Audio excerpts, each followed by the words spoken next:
So spread operator use చేసి మనం ఫంక్షన్కి ఆర్గ్యుమెంట్స్ ఇవ్వచ్చు.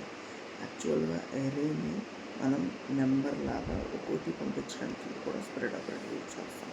ఫర్ సపోజ్ ఫంక్షన్స్ 1, 2, 3 అనేది పారామీటర్స్లో పంపిస్తున్నాం అనుకోండి, అది స్ప్రెడ్ ఆఫ్ ఏ అని చెప్పి మనం పంపిస్తే ఏమవుతుందంటే అది అక్కడ ఫంక్షన్ కాల్లో మనకి ఒక్కో వాల్యూ రీప్లేస్ అవుతుంది. ఏ ప్లేస్లో 1, బి ప్లేస్లో 2, సి ప్లేస్లో 3. So sum a plus b plus c return చేస్తే 6 వస్తుంది. ఆ 6 మనం ప్రింట్ చేసుకోవచ్చు. ఓకేనా, అదొకటి. ఇంకోటి ఏంటంటే మనకి ఫర్ సపోజ్ ఒక ఎరే ఉంది, దాన్ని మనం మ్యాక్స్ ఎలిమెంట్ ఎలా యూజ్ చేస్తాం, ఒక ఎరే ఒక max element spread operator use చేస్తే మనకి ఈజీగా వస్తుంది. సో దట్ 1, 2, 3లో max element and max of spread of A అని ఇస్తే 3 కాబట్టి 3 ప్రింట్ అవుతుంది. Subscribe my channel.